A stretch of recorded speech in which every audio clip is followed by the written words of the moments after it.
Hello and welcome to the Scrollhead YouTube channel. And Manchester City and Liverpool played earlier this morning. I was gonna watch it, and I'm not feeling great. So I got to about quarter to one, and I'm like, I can't watch it. I can't. If it was a competitive game, like if it was a proper competitive game, I would have watched it, but I can't. I couldn't, and I really wanted to as well. And it sounded like it was a pretty decent game, and I am gonna watch it like today. I'm gonna watch it this afternoon and stuff like that as well. But I just wanted to pick out some thoughts. Obviously, I can't talk about highlights because I've not watched it yet. But Liverpool won 2-1, and at this stage, same as the Dortmund game, it's not about winning and losing. It's about getting the system right, getting the players right, and getting everybody fit. That is still what it's about for everybody. That's still what it'll be about for Man City as well. So I don't think they're going to be greatly concerned. I think they've lost against Dortmund and they've now lost against us. But I really don't think that they're going to be concerned at all. It's going to be a case of it's pre-season. They're going to be getting their fitness up. They've got maybe quite a lot of stars from the World Cup to come back. People that aren't playing for them.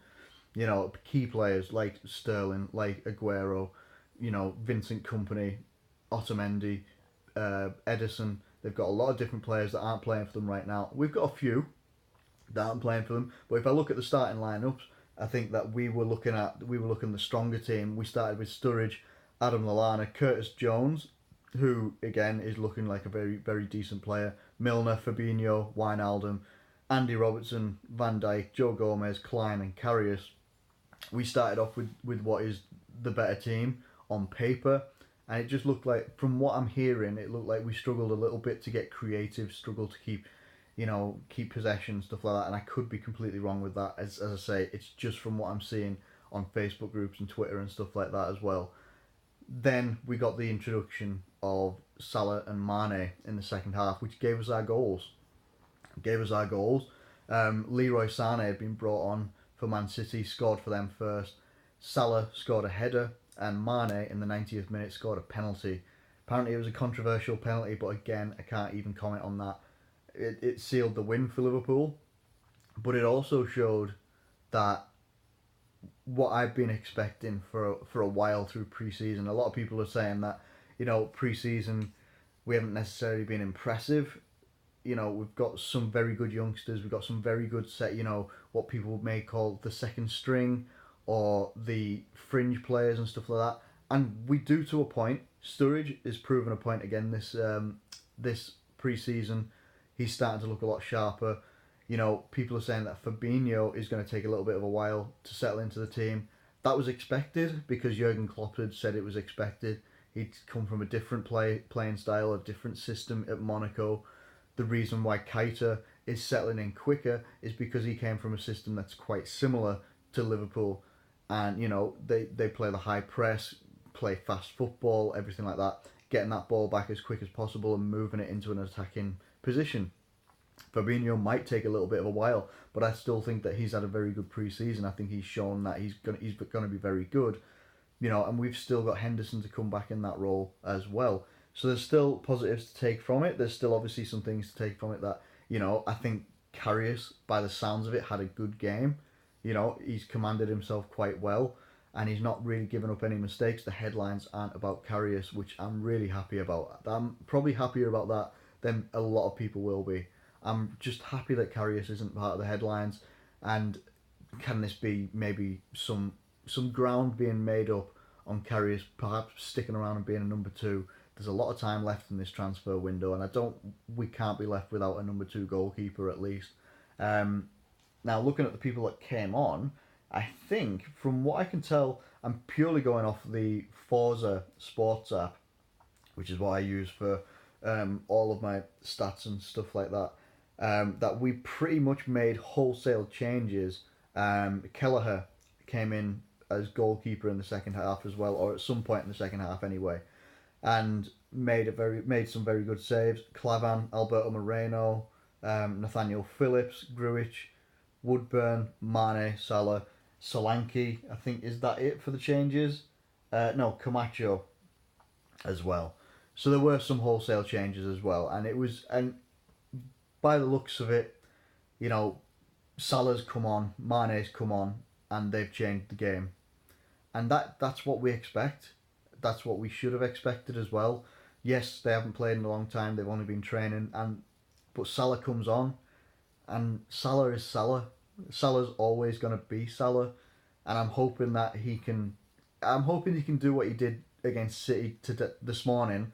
I'm just hoping that he goes ahead and does anything similar to that this season.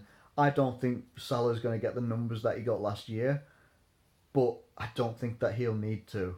Like, I think that we've got a good support system in there now for the front three. You know, we've still got to get Bobby Firmino back as well. It's great to see Mane on the pitch as well, and contributing very well. It's positive without looking at the fact that, oh yeah, we beat Man City. When you line up in the Premier League, neither of us are going to be lining up how we did then. We're not. We'll have Lovren there. We'll have Alisson in goal. Trent Alexander-Arnold, I still think, is the first choice right back. A lot of people don't seem to see that. I do. I think he is the first choice right back. I think he gives you more than Klein does. I think he gives you more of an outlet down the right hand side and into the midfield. I do. Klein is good.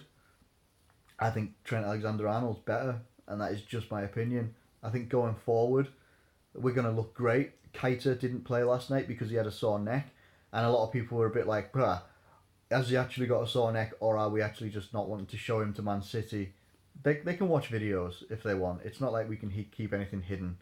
They'll know what he's about. If he's had a sore neck, there's no point in pre-season trying to, make that injury worse. Even if it is an injury, he might have just twinged his neck. He might have slept funny on a plane or something like that and being like, oh, we've all been there. You sleep funny at night and you've got a sore neck the next day.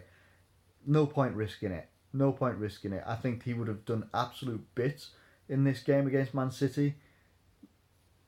That's not important. Next game's against Manchester United. Again, it's pre-season. A lot of people are already like, oh, we've got to smash them. We've got to beat them. It's like, we don't have to. We've got to beat them when it matters. We've got to beat them when it counts. You beat them in pre-season, great, that's cool, but we've got to beat them in the Premier League. We didn't do that this season just gone. We drew one and we lost against them. I'm pretty sure that's how it went. We beat them in the league. That's all I'm concerned about right now. It's all about that fitness, all about getting the players back.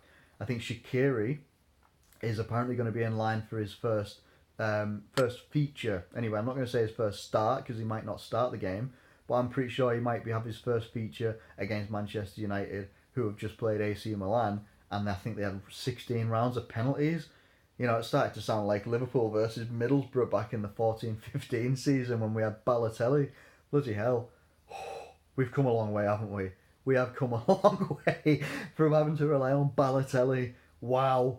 Anyway, that's my thoughts so far. I just wanted to get my thoughts. I'm hoping that people are feeling positive. I really do. I hope people are feeling positive. I need to go and watch the game, and I'm going to do that today. I'm going to try and track it down and find it and watch the game and just see how it went. I'm not really overly concerned with, people are saying that we didn't play very well in the first half. Some people actually said we had a stinker, considering I think they started a lot of people that weren't. We're talking about Man City. They didn't start any of their normal first team, apart from maybe Riyad Mahrez, who was in there as well getting a game, and Claudio Bravo in goal. Other than that, it doesn't really matter. We've just got to make sure we're going to start ramping it up in pre-season now. I think it's going to start ramping up. It's going to start getting a bit more intense. You're going to see more of the first team start to make appearances and lengthier appearances as well. So, hope you've enjoyed the video. I hope you enjoyed the game. If you did manage to watch it, either you're in a different time zone or you're just way more dedicated than I am. Really, honestly, I'm still feeling the effects right now of this sore throat combo that I've got going on. So yeah, props to you guys that actually did stay up and watch it. That is unbelievable stuff. And if you're going to work today as well, excellent. Unbelievable dedication. Thanks so much for watching this video. I hope you've liked it. Do like it and subscribe if you're new around here. Thank you once more, and I will catch you later.